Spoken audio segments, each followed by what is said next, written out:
Perkenalkan, nama saya Zuhra Ananda Nabila.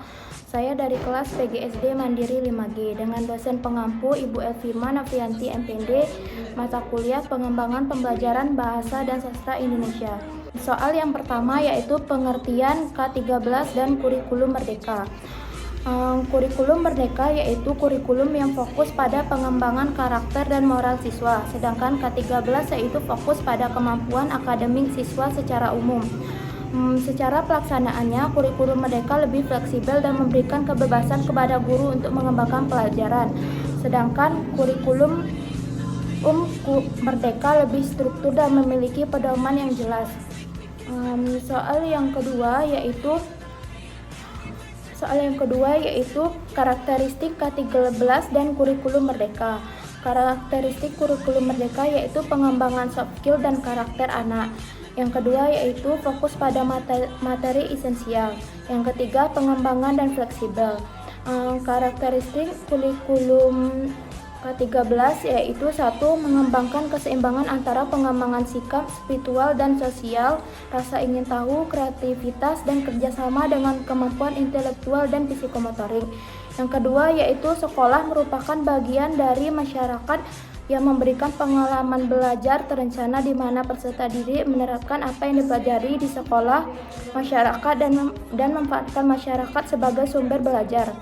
Yang ketiga, pengembangan sikap pengetahuan dan keterampilan serta menerapkannya dalam berbagai situasi di sekolah dan masyarakat. Soal yang ketiga yaitu teknik dalam belajar. Apa saja teknik dalam belajar? Yaitu menetapkan tujuan kita sebagai guru, 2. Mengatur jadwal ajar kepada murid, 3. Buat suasana belajar yang nyaman bagi anak murid, 4. Membuat ringkasan materi pada pembelajaran tersebut, 5. Membuat akronim yang mudah diingat oleh anak murid, 6. Pahami bukan menghafal, 7. Jangan malu bertanya, 8. Pantang menyerah. Soal yang keempat yaitu perbedaan RPP dan K13. Apa yang membedakan modul ajar dan RPP kurikulum 13? Yaitu RPP hanya membuat rencana pembelajaran di kelas, sedangkan modul ajar dilengkapi dengan berbagai materi pendukung seperti teks, tambahan, gambar, ilustrasi, diagram video, dan audio. Materi-materi ini membantu mendukung pemahaman siswa terhadap materi pembelajaran dan cara visual yang interaktif. Yang kelima yaitu penanaman kelas di K13 dan kurikulum merdeka. Bagaimana cara kita menamainya? Kelas dinamai berdasarkan tingkatan, kelas 1, kelas 2, dan seterusnya, sesuai dengan jenjang pendidikan. Contoh kelas 7 untuk SMP, kelas 10 SMA.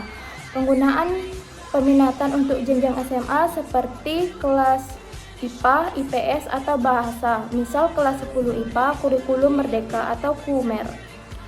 Sama seperti K13, kelas dinamai berdasarkan tingkat atau kelas 1, 2, dan sebagainya.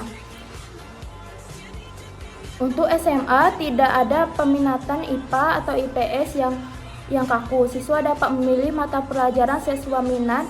Jika kelas lebih fleksibel, kelas tetap bernama, misalnya kelas 10, tetapi pemilihan mapel disesuaikan.